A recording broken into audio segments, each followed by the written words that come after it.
Queridos alunos, boa tarde. A nossa segunda aula do dia de hoje, Geografia. Conexões e escalas, território, rede, urbanização. No seu livro didático, você vai pegar aí na página 196. Nós já falamos a respeito disso, mas como nós estamos na semana de acolhimento, é semana de revisão. Ah, já falou disso, então eu não vou ver essa aula, eu não vou assistir. Eu, no seu lugar, assistiria, porque como eu estou em processo de atividade avaliativa, eu também vou avaliar isso, tá? Então, nós estamos aqui, atividade do livro didático, na página 196 e 197. A página 196 e 197, eu quero apenas recordar com você, nós já fizemos isso. Então, tem a rede urbana brasileira. Conforme vimos nas páginas anteriores, o êxodo rural, que é a migração campo-cidade, provocou o aumento da população urbana em várias cidades brasileiras. Nós falamos disso na aula passada.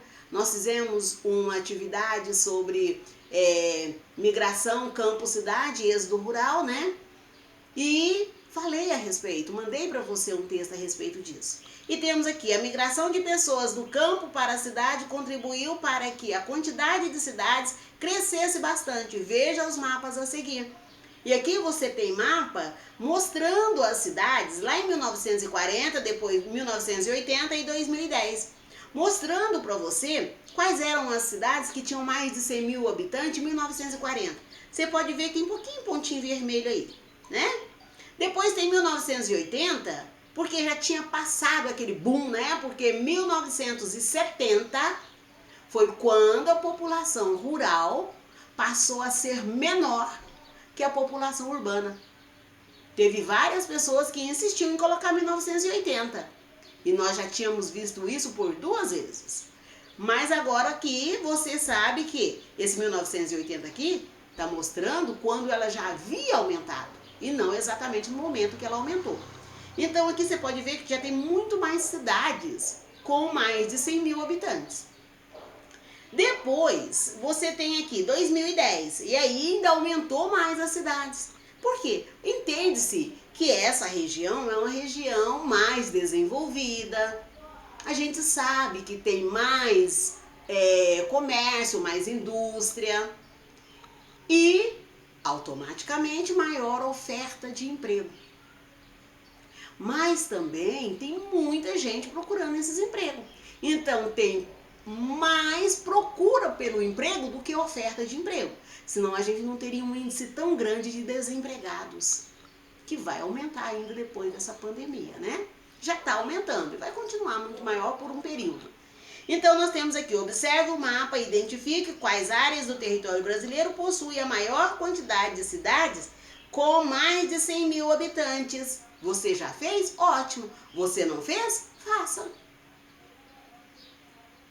Você já fez? Leia a sua resposta. Vê se está condizente com tudo que você aprendeu esses dias. Depois nós temos a página 197.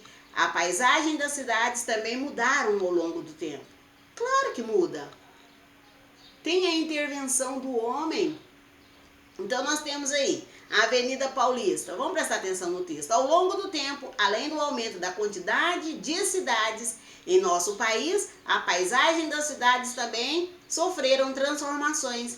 Observe as imagens a seguir que mostram as transformações de uma paisagem na cidade de São Paulo, capital do estado, em 3 épocas diferentes. Em 1902, olha como era a Avenida Paulista. 1952, 50 anos depois, meio século, olha como ela já estava. E hoje? Ah, professor, é 2017, sim, mas nos dias atuais, olha como ela está. Olha a transformação nas 3 imagens. Aí tá assim, converse com seus colegas e identifique o que mudou nessa paisagem de uma época para outra. Você não tem como conversar com o seu colega, mas você conversa aí na sua casa, né? E o que mudou? Ah, eu já fiz. Dá uma olhadinha na sua resposta. É coerente? Depois nós temos a página 198, que é para ler, tá aí, para ler, né? Então vamos lá? Por que as cidades são diferentes?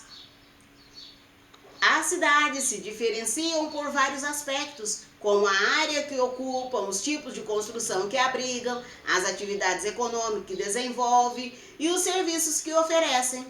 Além disso, as cidades também se distinguem uma das outras por seu número de habitantes.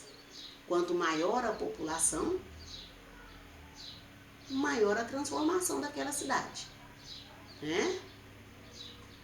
E lembre também que o que ajuda nessa diferenciação também, nessas características de diferenciação, são a população migratória, aqueles que migraram para aquelas cidades no período da grande imigração e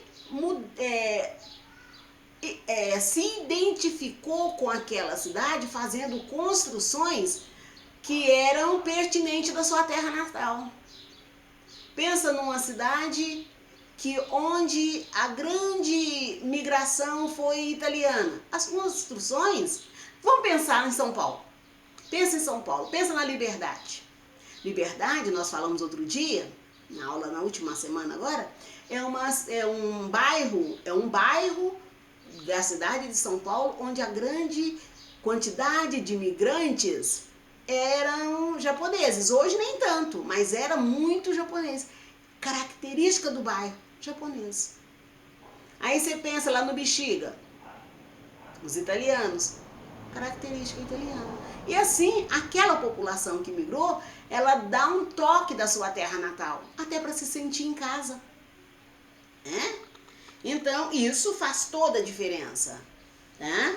Então, vamos aqui. As grandes cidades geralmente possuem uma população numerosa. Seus habitantes contam com mais recursos de infraestrutura, como transporte, comunicação e assistência médica hospitalar. Era por isso que o povo saía da zona rural, não era? Em busca de infraestrutura, de emprego, de transporte, de educação e de médico. Além disso, as grandes cidades costumam atender em vários aspectos a população das cidades menores próximas. Elas possuem maior variedade de estabelecimentos comerciais e prestação de serviço oferecendo assim mais vagas de emprego. Pensa Uberlândia e Araguari. O pessoal sai de Uberlândia de manhã e vem trabalhar. Sai de Araguari de manhã e vem trabalhar em Uberlândia. Então, muita coisa lá em Araguari não tem porquê. Não vale a pena construir. As pessoas vão sair de lá e vão vir para cá. Acaba sendo uma cidade dormitório. A pessoa sai de manhã, vem trabalhar. Aqui já aproveita, fica na escola, na faculdade, no que tiver, à noite vai embora para dormir. Nós temos aí agora a imagem de Salvador, né? A cidade de Salvador possui aproximadamente 3 milhões de habitantes. Na imagem observamos parte da cidade em Salvador, na Bahia, em 2015. Tá aqui a orla, olha que coisa mais linda. Então vamos aqui. Cidades menores. Já as cidades menores possuem menos habitantes que as cidades grandes, os quais geralmente dependem das cidades maiores para ter acesso à população e serviço como saúde, instituição de ensino, áreas de lazer e etc. O conjunto formado pelas diferentes cidades de uma área como um país, por exemplo, é chamado por rede urbana. O termo rede é usado pelo fato de essas cidades se encontrarem em constante interação, ou seja, interligadas uma às outras pelos meios de transporte e de comunicação. Daqui para Araguari, nós temos ônibus circular. A minha amiga mora em Mariana. Mariana, não a capital de Minas, mas perto de Presidente Prudente. Sai de lá de ônibus, estado de São Paulo. Sai de lá de ônibus. É circular, igual Araguari, Uberlândia. Tá? Então, nós vamos aqui. Nós temos aqui, pelos meios de transportes e de comunicação, por exemplo, que pessoas mercadorias e informações se deslocam entre cidades e áreas rurais do país. Veja o exemplo na página 200. Vamos lá? Então, na página 200, nós temos aqui a Sofia. A Sofia, ela é de Cambé. Ó, Sofia tem 9 anos e mora na cidade de Cambé, no Paraná. Rio de Janeiro, todas as noites em sua casa a família assiste um telejornal que é produzido na cidade do Rio de Janeiro, capital, no estado do Rio de Janeiro. Você também, se assistir Jornal Nacional, você vai estar vendo a mesma coisa que Sofia. Depois, São Paulo. Algumas roupas que Sofia usa foram compradas na cidade de São Paulo, capital, do estado de São Paulo, e revendidas na cidade onde a garota mora. Aqui também nós temos muita roupa que veio de São Paulo, né? Maringá, Paranavaí, Londrina. Alguns produtos que sua família consome durante as refeições são produzidas nas áreas urbanas e no campo dos municípios próximos, como Maringá, Paranavaí e Londrina, no Paraná. Letra E. Curitiba. Sua mãe costuma viajar a trabalho para Curitiba, capital do estado do Paraná, uma vez por mês. Quanta gente, né?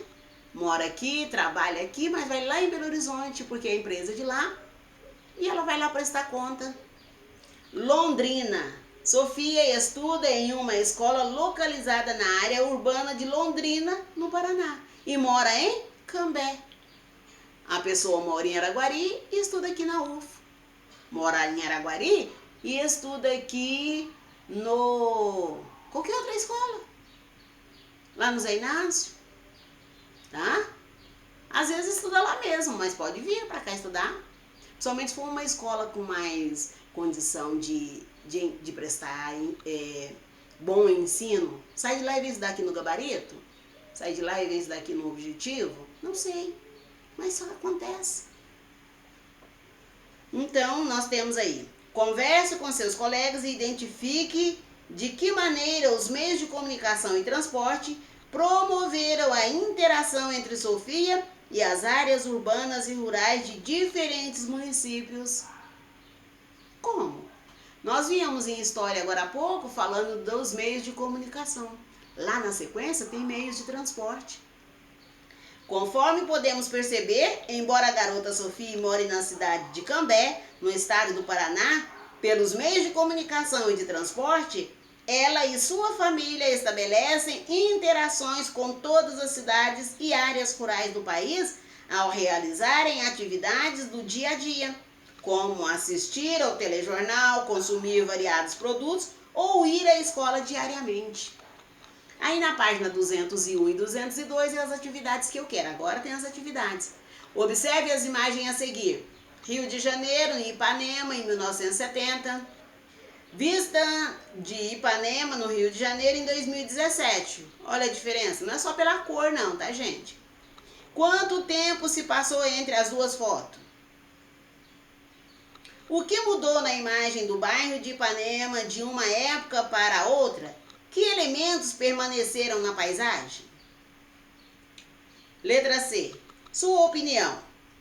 Quais motivos levaram as pessoas a transformarem a paisagem do Rio de Janeiro retratada na foto entre 1970 e 2017? Quais as diferenças? Por que isso aconteceu? Vire a sua folha. Na página 202, tá assim. Assim como Sofia, na página 200, ao realizar suas atividades do dia a dia, você também estabelece interações com outras cidades e áreas rurais do país. Escreva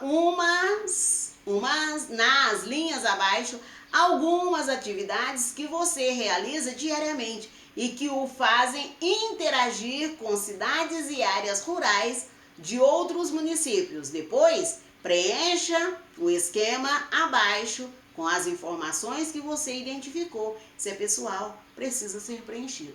Você coloca você, onde você está e quais as áreas que você interage. Lembre que falar por telefone com alguém em Araguari, em Araporã, em Tupaciguara, no Prata, é interação, tá, gente? Então, você coloque aí. Ah, eu tenho parente lá e todo dia eu falo com ele, tá interagindo. Eu moro aqui e falo com fulano, tá? Então, essa é a sua atividade de geografia para hoje.